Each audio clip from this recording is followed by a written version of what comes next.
Welcome to Hidden JRPG Gems, or maybe hidden much more than. Here comes today to talk about Seiken Densetsu 3, or Secret of Mana 2, or then Trials of Mana. It's coming up this Friday, and here I want to go into backstory about the Mana game, and what they're about, and why they might be even bigger and more important for some people than the other remake we just had a few weeks ago. So we just had F7 remake, right? But I think that arguably, maybe for myself, but for some people, the Mana games are bigger than. So I feel I have to go back a little bit though and talk about, first of all, Secret of Mana then, before we talk about Seiken Densetsu 3 then, which is the game that's the remake of it. So, Secret of Mana, why is it so big then? Why is Seiken important and so on? And how does it differ from other JRPG games and other general life and so on? I think I will give you a little bit of about my backstory here, and a little bit of my life story, and then we're gonna go and really cover why Seiken is a good game in general, but I have something a bit of Secret of Mana life story, I suppose. The modern here, I mean, a life story, a bit emotional background, and I think one of the reasons why the Mana game, Seiken 3, Seiken 2 and so on, I think the Mana 1, that is why it's so big fast as well, right? Maybe even bigger for some people that F7 remake, of course we've played. It's really big on the channel, but I was talking about Seiken, the Mana game, the Legend of Mana and so on, right? And these games, shortly said, is because you can play them with more than one people. Okay, I will go into the actual gameplay later and so on the game and review the actual mechanic and story and so on, but the big thing when Secret of Mana was new was that you could play this more than one. I think that's just straight up, that's the big thing, okay, honestly. The games of course are amazing, great story and so on, but they get music, especially get music. But when I was a kid then, I had kind of almost like a bonus brother. Let's call it that, okay? So I had a friend, he was very poor. He was the Kenny of the city, basically, right? And he had, I won't too much little here, but basically he had two different brothers with three different fathers. His mom never worked, but she had a work on the night, so to speak. I think you get what I mean, right? So basically, his mom was the town, and everyone knew that. And he didn't want to be at home, right? He didn't want to spend. He usually want to sleep over at my place and so on. So basically, I had like a bonus brother my own age. I also have a younger brother, but he's a few years younger than me. So during the 90s, then, this guy would spend a lot of time at my place all the time.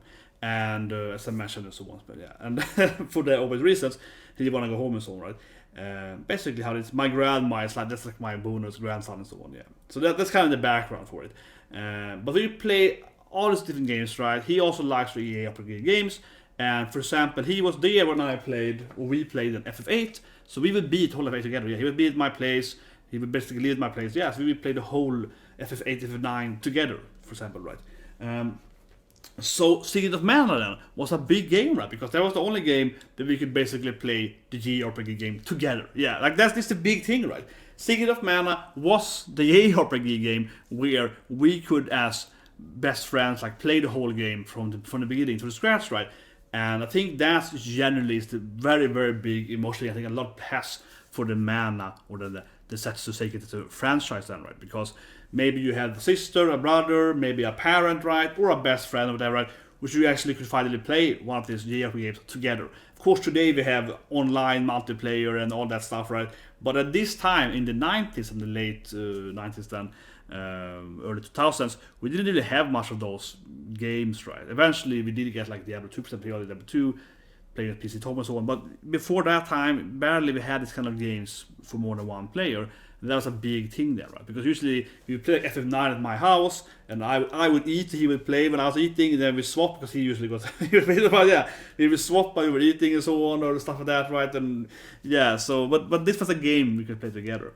And when we were playing Secret of Mana, then we were of course playing it. Like we were playing one character, we were playing, this is my character, yeah. So I was the main Randy, he was Sprite, and he was Poi, and we were playing that. No one played the girl, no one wanted to play, no one wanted to play the blonde chick, the princess, yeah, the cutest, no. We don't want to play that. So we had one character each, and we would play that character the whole game together. It's a big emotional journey, right? But where comes Seiken then? How comes Seiken Densetsu 3 then?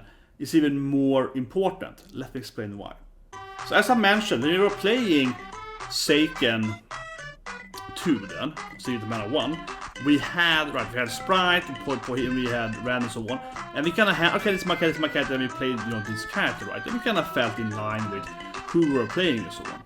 But then enters, of course, the legendary, one of the most epic stats ever, Seiken 3. So you start Seiken, you get this screen. You can actually pick 3 out of 6 characters. So for replayability, but also it's gonna add into the perception and the immersion of the player, right? You get to this screen in Seiken, it's very important for Seiken Mana, because Seiken Mana, again, we had the character, we had the storyline, you play this character, right? But in Seiken, you had 6 different characters. Immediately you pick your own character. Of course, it's the same in the new game as well. It's the same in the new game. You can play different characters, different stats, and so on, level up in different ways. But new, that was a big thing, right? And it really made a lot of difference, because we were playing this game before we even started playing the game, so to speak. So it's the important immersion here. Before you even started playing Seiken, you pick your own character. So he was like, I want to play this, noble sword. It looks cool. He played Duran, and I played Kevin. So if you saw my reaction to Trial of Mana last year, links for that, I was like, where's my Kevin? It was a great trailer, but there wasn't too much of Kevin. So I was playing Kevin, he was playing Duran, and then we picked Rice, because she was kind of like the, the blonde girl princess. She could, we need a chick, we need one of the girls. I picked kind of like the first game, picked that girl.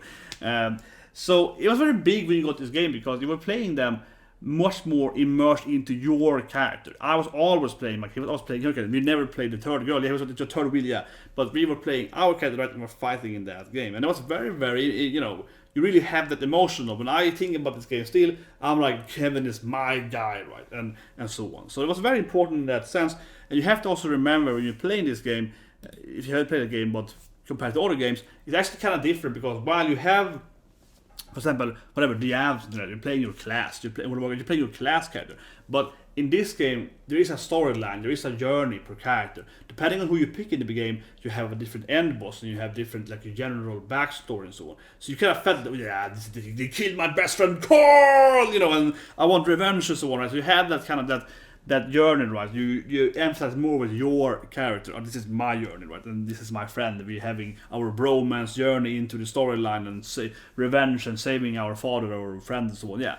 So we have that journey, right? So that's why Seiken, I think, has such a big extra impact than other games at the time. You could play as two different. You could play this, as friends. You can play them at the same time. No other game really allowed that at the time. Not for, of course, a JRPG game. No other JRPG game really allowed that. And you even have the extra, you have to play your own character, your own story, your own journey, right? It's very, very big. And that's, I think, is the first point, while then Trials of Mana is more anticipated, I think, for some people than actually F7 Remake was. Because it's like, man, this game, you really remember this game, because it's like a very special game. F7, also a very good game, of course, but in a very different way, right? Yeah, so, and I would say it was the same thing in other games too, for like a side note here. For example, we played Might and Magic, and the old also role-playing game. So PC, then we would have one partner. This is my guy. I expect this guy. I developed this guy together. And so on, right? So it was all kind of like that. And of course, I played through Seiken 3 more than at least 10 times, probably 20 times. Both I have it imported, and I played in the SNES and so on. And it's always like some guy had, you haven't played this game? Let's play together. And then I played this character. So I played through the game with different people, different friends over the years. When I went to college, some guys like, "What, you have Seiken? Yeah, play Seiken. Let's play Seiken." And we get to my place and play Seiken for a weekend. And I usually play Kevin then. So I played Kevin mostly, a lot of times. And I played every path of Kevin and so on. So anyway, that's the first thing I think why Seiken is a big thing, right? Because you have that the role playing, the immersion of a game you actually could play differently. And again, I think a lot of people grew up with playing this game, maybe also see it evermore and so on. And one of the few role-play games again, then you can play with your brother, your sister, your friend, or your parents, and so on, right? Which you couldn't with the other games. Even though I have some, a lot of fond memories of playing, for example, FF9 with the same guy. Right? We played the whole FF9 together, the whole game, and he was there beating Osma and so on. So of course I remember that, but I was playing, he was watching, more or less, right? So it's not the same thing. And also, again, you didn't immerse yourself into that character. This is my guy. I'm playing this guy. Right? So anyway, that's the basic of the big thing. I think it's the big thing though. Now let's talk a little bit about the actual gameplay. So I want to give a review here and why I think you should try it out and play Trials of Mana and so on. Let's talk about the actual game. No more backstory for the actual game. So, Seiken Densetsu 3 is a very good game, in especially replayability. You have to play the game a lot of times to get all the different endings and different characters and so on. So basically, you have the different characters, and how you, depending on how you combine the different characters, you get to play different gameplays. You can play as 3 healers or no healers, which is very hard to play. You can play as 3 buffers. You can play as magic DPS, 3 fighters, and so on, and all the kind of colors between that. That's great. And the game is mentioned then, I want to spoil it here, but depending on who you start in the game, you have 3 different end dungeon and bosses and so on. So basically, for example, Charlotte and Kevin have the same general story bad guys, Duran and it's the same thing, and then Rice and Hawk is the same general thing. So depending on who you pick in the beginning as your main character, you get a different ending, different backstory for the characters, bad guys and so on. It also makes the game higher playability, but especially the different characters and how you combine them makes the game very, very different. That's how I explain it. Basically, when you play this game, it's quite different depending on not only what character you pick, but also because every character, I think this is very genius in system here, every character has a dark or a light path. Okay, so you level up, you get level 18, you can then class promote like that. Many, of course, the game has this. And in this game then, they can be actually quite different depending on if you go dark or light path. And of course, because you're playing 3 different characters, not just one character, right? The combination of if you go like 3 dark and 3 light and so on, and it's very different. I can say this thing, spoilers warning then, but light characters are obviously more healing, more buffs and so on. So if you simply go 3 characters and all go dark, you probably won't have a healer. And that's gonna make the game. So basically the first time I played the game, we went 3 characters, no one then could go. We have Kevin, Duran, both going dark, no one could heal, and we had Rice for Katil anyway. So we ended up with no healers in the end of the game.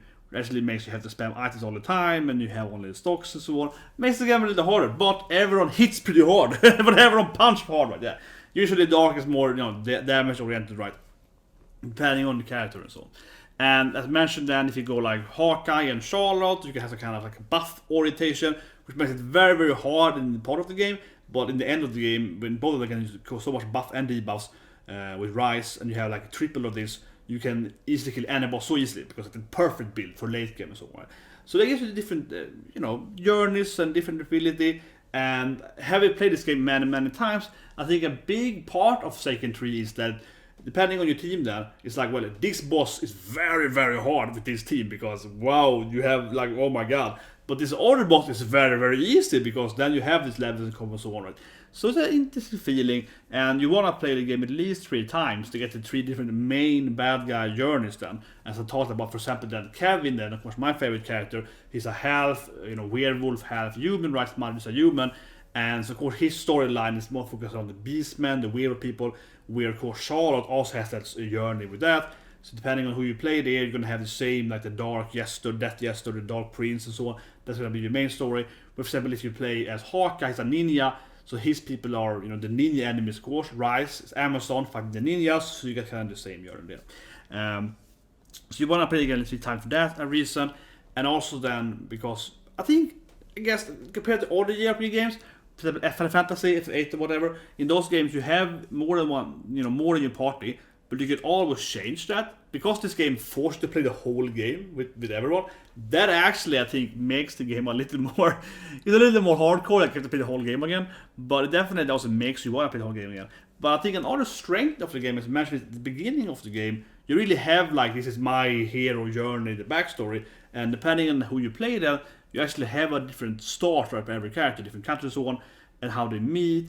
And there's something nice to the game. For example, when you had to open this light, it's like a light door, or like a light protecting the Wendell city, piece of Wendell. If you're playing a Charlotte who starts at that city, you can actually have 3 characters in the first dungeon, or 2 characters depending on who you play and so on. So there's a little, details here and there, and how character acts to you and so on.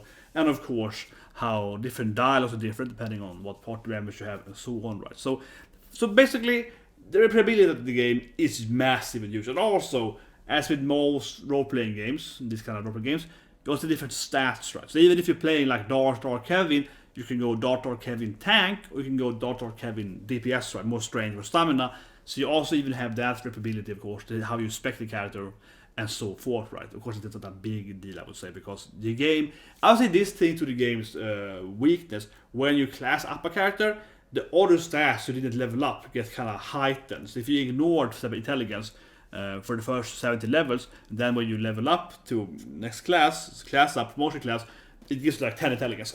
So you can't really go super spiky, and also the game doesn't allow to just put every point in your strength. You have to also point to some more like strength and stamina, so you can't just get like 50 points in strength in the game. So you can't go these like crazy strategies, but still though, there's some abilities as well. That's the first thing I think the game does pretty well, right? Some other parts of the game, the actual combat system, it's the classic kind of Super Nintendo, action RPG, right? You have your typical command buttons you can cast for abilities for the characters with your wheels, similar, for example, to the F7 Remake now, for example, right? Or other game like Rogue Galaxy or whatever, where you're playing one character and you can call for other commands and so on. And the game then pauses for you to do that, and it works pretty well, because the new game also has that, and it kind of flows, right? That being said, though, this is a very I play the game so many times, but I do think the wheel has some issues because the game pauses, and when you do animation, the game freezes for that through your animation. So this is like again, I played the game too many times, but I will say this thing: there is an abuse in the original game where you play, especially as Kevin, where you do aura wave and into your ultimate because it gets your full meter, and you can do that all the time because the game is like pause menu, animation. And basically, you can defeat the last boss without taking any damage because you can like freeze frame the boss. So that's a typical SNES limitation there, yeah. So you can basically freeze frame all the bosses and just spam an ability and they can't move because they keep like and they get stuck in the animation loop, and you can just kill them all. So it has an issue, and that's because how the wheel system works in the game, because it kind of like freezes out when you do stuff. But that being said, then the game works like you have your typical. If you do an attack, you build up your meter, and this meter is a special attack. And one thing I actually really like in the game here is that the special ability is different depending on what class you have. So if you have your basic ability, right? It's the first green meter, the four steps. And then you play, okay, I go Dark Path. You get your new super ability, which is really strong, and because it's more meter, right? But the light one is very different. And actually, this here, it sounds quite simplistic, but when you play the game, sometimes you're like, man, I really want to have this dark. This dark ability, the final full meter ability, it is so strong. When the dark light's like, it's not that strong. So one thing that made the game really fun to play as well, the first time to play, is like when you get to, I can class promote now. Okay, I can class promote. You save there, and of course you try, okay, I want to go dark. Okay, I try this, okay, play it for an hour. So yeah, it's pretty strong here. Just load back, just go back to the old save file, right? And try dark light and be like, the magic here is weaker, but man, this special ability is so strong. So that also gives a lot of fun because you really want to try the different paths, right? And usually special ability is quite different, and also of course what passive you have or what skills you get and so on, right? So it's a lot of different combinations there. Or do I want to be like dark with one character, dark light and light and so on? And this is a huge amount of different settings and different how you want to combine the different characters and how you want to stats them and so on. And also some bit with your equipment. Even though I will say the equipment in this game is very limited. I think that's probably one of the game's weaknesses, where you can just say, well, this is the best claw in the game, and this is the best claw for this level. It's just really important if you have like claw A or claw B. The latest claw is gonna be the best claw. The latest sword is gonna be the best sword. It's not really a big difference, unfortunately. Hopefully the remake has more there, but I doubt it will have though. So that's very straightforward there. There's not really any equipment stuff in the game. Basically, you just get the latest equipment is the best equipment, basically. But still, there's a little bit here as well. So the game combat system is pretty straightforward, but it's pretty fun to play. And of course, there's a lot of different elements, and you have the different. Actually, the previous game, you had the different mana rights, you have the different spirits per element, so you have different, of course, magic based on that, and you have some. For example, especially Hawkeye has a lot of different physical stuff like traps and spikes and stones and shit, and that makes it more like a physical, non-elemental magic, which works equally good against everything. Where of course Angela, she has much more spell damage like fire and ice and so on, and very good then depending on different bosses, right? And that also makes the game interesting because if you play Angela, especially Angela, because she has different elemental abilities, it's like, well, when I'm fighting different god beasts, if I go like dark, I think it's like, okay, maybe I'm wrong here exactly with classic, but I think Dark Light has a lot more like different elemental spells, which makes her good against different bosses, right? Set of bosses. Where Dark is like, you get Meteor, it's like strong, but it's never really the best. You see what I mean? Like, it's really strong generally, but if you have like the level 3 fire spell, it's much stronger against the ice boss. But if you have the Meteor, it's kind of good against everything generally, right? So it's a lot of like fine decision making there when you level the game. I think that's one of the best part of the game, really. The replayability of how you level the game and how you spec your character and so on. It goes right of the game.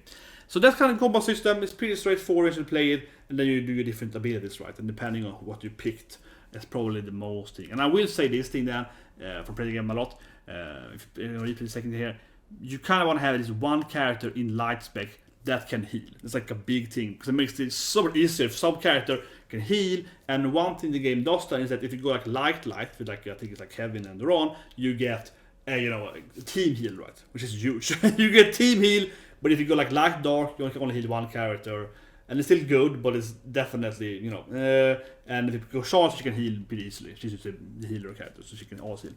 But that's like a big thing in the game, and of course, not playing as any healer gives you a very different gameplay, or like at least a very harder gameplay usually. So the game is really fun in that sense, and also straightforward, and of course you can play it as more than one character, which is big. I will say this thing though, which I think that Legend of Mana then failed a lot on. So buying this game, again, I paid probably like 3 times the value for this game to get it to Sweden, because it wasn't released here. You can see here the NTC UTS on the camera there. You can see there's a, bad video, but yeah, it's like the it's NTS version then, so I had to pay that, import and so on. It cost a lot more, and the game was disappointing in a lot of ways. It's a pretty good game, but what Legend of Mana does is it really is failing this immersion. I would imagine here, because I know that the remake also only is playing as one character. So yeah, so when you play Legend of Mana, first you pick your gender, and then you can pick your own weapon, kind of like for example Neo. You pick your sword or your flail or your spear or whatever. So you can basically customize your main character a lot for its time at least, and that was fun and so on.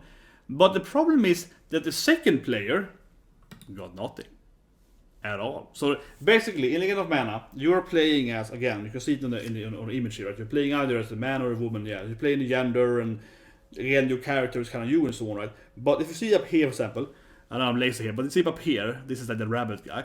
He's not actual, he's like a playable character, but only for a few quests or missions. So the game is like, you're playing again as your own, created character, and then the second character for your friend to play, or your best friend, or your brother, or your sister, or your mother, or your father, so on.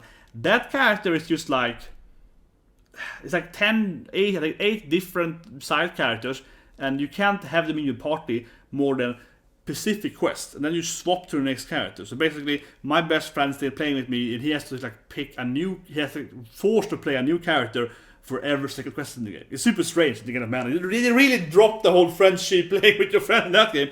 And the third character is either golem or a monster. So, for example, there that really loses that immersive and also the replayability, right? Because sure, you can pick different for your main character, but not so much different. And the other 2 characters are very indifferent in that game. So if you replay Legend of Mana, it's like, well, I guess I could play a woman instead with a spear instead of a sword. Slightly different. But the other 2 characters are just there. Yeah, they are not really different. You can't really character develop or make the other character your character. So it's a lot of less replayability in that sense, like the combat system. And again, especially for playing with your friend can't decide anything. Okay, you can play this character, but you just play this Catwoman, you're playing her for a few hours, and then you have to play this rabbit guy for a few hours, and then you're playing this other guy for a few hours. Yeah, so it's a really strange thing. And again, the third character is just, you can spec it differently, but basically it's like a monster or a golem you can build, and you crafted it. But basically it's very optimal, so you pick the latest best golem, and it's also unplayable. It's kind of with you, and also for that matter, I don't talk about Legend of Mana here. It's a 4th game again if you press it there. But Legend of Mana, when you start playing the actual 2-player thing, is strange too, because the character just kind of follows with you. Kind of like FF7 Remake actually. You enter a fight and then you can swap characters. But when you move around in the world, you have to place the main character. Kind of like in FF7 Remake, as it plays Cloud. you can't be Tifa run around unless the game makes you play Tifa. So it's similar to that. You can't decide your own party. So you have to be this party, and your friend then can't move around. If you play the second game, your friend can move around and do stuff in the city and so on, but not again of mana. So it's a very strange thing, and unfortunately, that's something I'm not happy with the remake. Right? Okay, I haven't played it yet, but I mean I know that you only can play one character. So really drop the friendship thing. I know it's playing it in the remake because you're playing it in more than 3D. You're not playing it from the 2D view. You're playing it more like almost first person, or a little bit, or sometimes not really. But that's kind of what they are claiming. You're playing it more like this, right? So that's why we can't play the multiplayer. But I would also say, why can't you play like Trial of Mana then in online, right? And also it's also a Switch game. So, but whatever, I leave it at that. But I say, obviously, Seiken then has a lot of that going with replayability, playing with character each, different combos depending on playing that, so on, right? I know one thing is great though in the new game, to its defense, is that when you level up in the new game, you get new skills, and some of the skills is also depending on what character you are. Basically, if you're playing as Kevin, you get this like armor break ability, okay? And this ability can actually be moved to other characters. Just a new thing in the remake then, which I think is great, because I mean that if you play Kevin and Duran can have the armor break. Okay, that's cool. But next time you play Duran without Kevin, he can't have it, right? So you want to kind of use different combos to characters as well, so on. So you have the score for this. That's good. But anyway, second story then. Let's talk about the story. I need a full review here, right? I don't stop the story.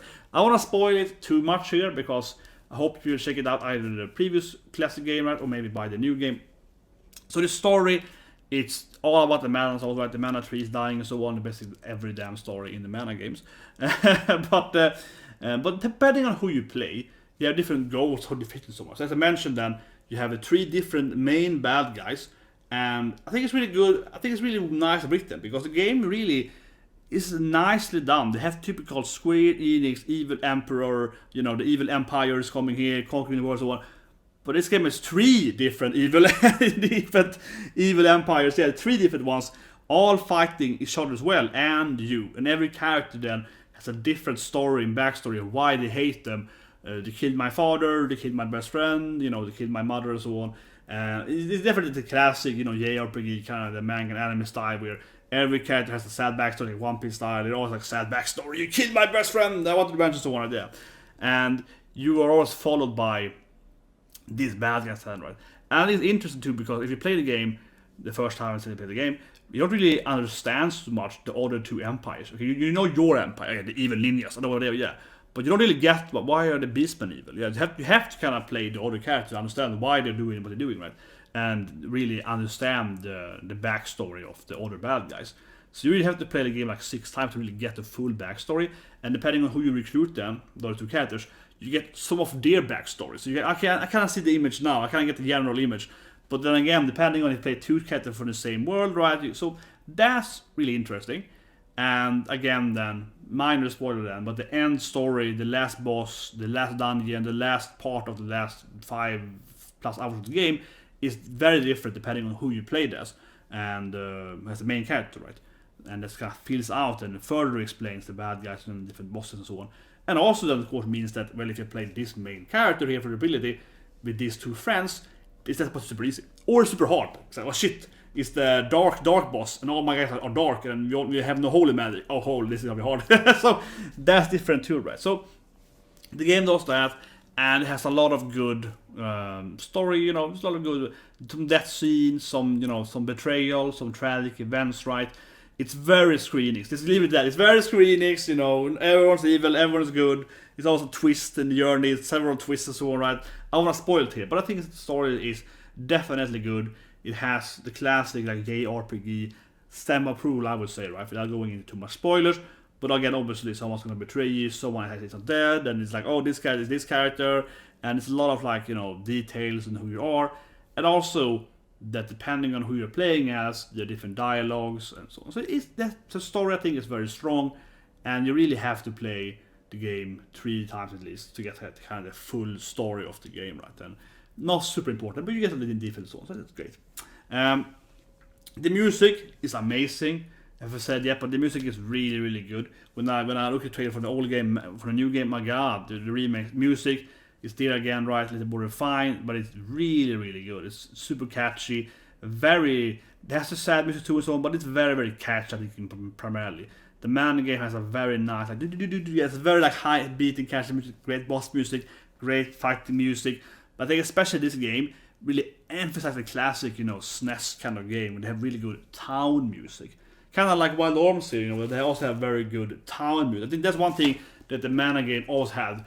Same thing as Mana, so when you enter like Domina there, it's like it's like very, very good, catchy, like it's also the town music. Shining Force 1, they all had good town music, right? But see, I think so. That's the biggest thing for the music. The music is really good, but especially again the different cities. Man, it's so good, right? And one thing I will say then, coming from playing F7 Remake here, I really missed that game, right? You have Ares team, TV team, and so on, but you only play Midgard. You don't really get to like the other cities. They also have good music, so you're kind of missing out on that, right? What more can I say about the game? The game's color, the sprites. I think again, when you're playing this old game, it looks fantastic, right?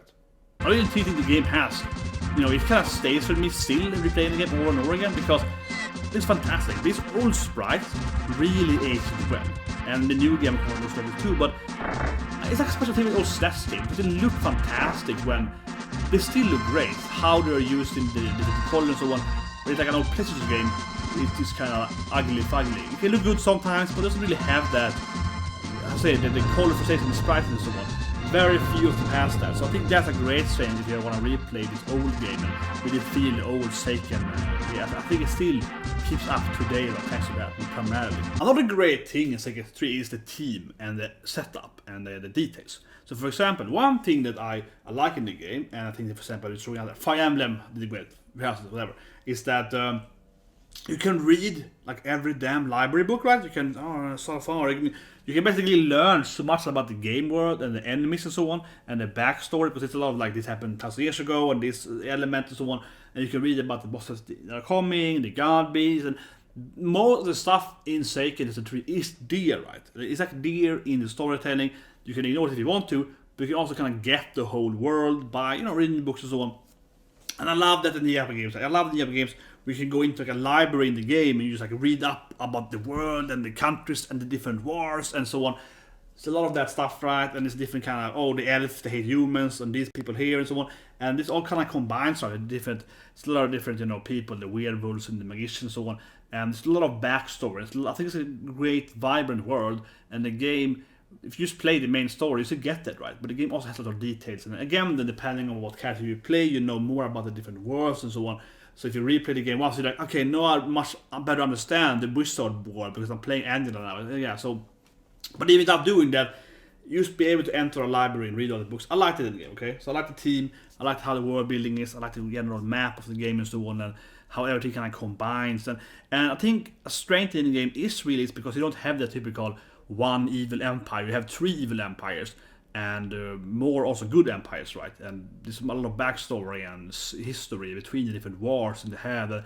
Then of course some of the dungeons in the game is like a fallen kingdom and how does that combine, and also references the older Mana games and so on. Right? So it's a lot of like nice content there to really explore and understand, right? So I think it's a great game world. It's a good like world building, I guess, like a good world building. But mini games though, extra content. Let's talk about it.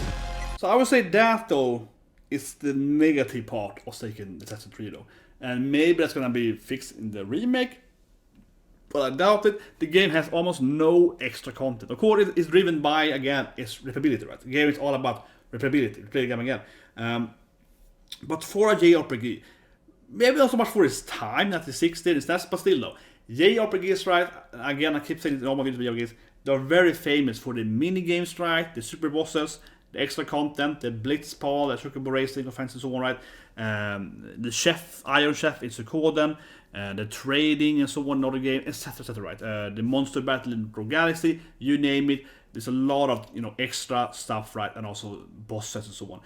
That, I would say, is probably the weakest part of Seiken 3. There's no extra game content, there's no post-game content. You beat the game, then it's like, let's replay the game. That's basically it, right? The game doesn't really have anything going for it after you defeat the game, like the main story. There's one extra boss, a rabbit boss, that is somewhat hard, but it's kind of easy. There's nothing really you know, you can really do after you beat the game. There's no ultimate weapons, no mega weapon, right? Nothing like that. And then again, there's no extra mini parts and so on. So that I will say is a negative for a typical JRPG game, because I do really love playing those, you know, the mini games. Not like in FC Remake, but like in the mini games where you have like Blitzball, like kind of game in a game, right? And to defeat Blitzball, you get the best of the Waka. So you want to play the game to get something in the main game, and it's a game by itself, it's a myth and so on. I love that in games, right? Again, as I mentioned, my favorite, Squareenix 2, Iron Chef, love that. We have to play different chefing, learning what people are gonna eat and so on, finding recipes, that's pretty cool, right? So that Seiken completely lacks, and the save Secret of Mana, Legend of Mana, so on. There are almost like no post-game content whatsoever. So that's something I will hope at least that the remake, the Trials of Mana, will have. But I do doubt it. I think I read it's about the same number of hours to beat the game, but of course you can replay the game. So, you know, of course, again, the game has very high replayability. That's what it's famous for, right? Except also being one of the best multiplayer games ever for SNES. But yeah, it's a little unfortunate because, I mean, I would love if they added in some extra hard bosses and so on, and that would have made Seiken 3 also better, right? Because you have so many different combination of characters and different strategies and different builds, and having some really, you know, high, hard bosses in the end, right? Some kind of omega weapon in the end would make it even more interesting. How did I build my characters? And, you know, how can I defeat this boss and so on? Or, yeah. Luckily, the main story is both somewhat hard and somewhat easy. As I mentioned earlier, I think that's part of the strength of the game, right? That the main story isn't like very hard, but if you have like a really bad team, it is really hard sometimes, or super easy sometimes. I think that's a good strength of the game, that depending on how you play the game, when you pick your character and how you level them and how you promoted them and how you statted them and so on, it gets really hard or really easy. So yeah, it has to be going for it. The last boss might be really hard, usually pretty easy, but so, you know, arguably it's pretty hard. But that's a challenge too in the game. As I mentioned, I played this game at least 10 times, probably like 20 times at least, probably more. And of course, sometimes like I'm going with a 3 weakest character, full mana, full intelligence. I can do nothing when I hit enemies. So you have that like self-imposed challenge too, right? But I do say that I think I want to be fair here. I do think the game would be even better if it had some super bosses, some mini games, some little bit extra post-game content, and I hope again the remake will have that. So anyway, that's a retro hidden JRPG kind of retrospect review of Secret of Mana 2. It's the 3, right? Was a good game. It's still holding up today, and I think again then that the game is quite important in the main. I think it's true to say. I mean, it's a great game. It's a great game in a lot of aspects. But I think especially, of course, several times, it's about the multiplayer. Right? I think that is still true, though. That emotional journey, it was one of the few games you could play with your best friends. That was a very big thing for its time, right? In the 90s. A huge thing. When it was new, right? It was a massive thing. That is still probably the honest truth to it, though. So it's interesting that the remake, the new version of it, doesn't have a multiplayer. It's like, they kind of forgot about that in the Legend of Mana 2, so yeah. I do feel they kind of, in a way, forgot about maybe what made the game special right in the beginning. Well, it isn't that sense. Of course, again, good story, good character, good music, all of that is great, but the multiplayer is still what made the game really famous, I would say. And of course, it's a side note too that the game wasn't released outside of Japan, so everyone got it, so kind of, you know, homemade translations, you would play it and so on. Gives a little more mystery, I suppose. But anyway, see you guys. Press the like button, and of course we're gonna post more anime today, and you're gonna of course play some bit of the new game coming this week, right? And what is it more? Well, I want to say one thing. We already had it yesterday and so on. We're having stuff being delayed, right, because of the issues in the world, and yeah, I also think that Black Clover is also probably gonna be delayed. So we're gonna see in the channel because there's a lot of stuff that's gonna be, not being able to do more stuff on, right? Maybe I read the manga. Maybe, we'll see. Anyway, subscribe. So you can figure out what you can do instead. I might start reading the manga then for Stefan Black Clover because I want to see more Black Clover, right? But I don't know for certain yet, but I assume it's also gonna be delayed. So I will see you guys and have a great day.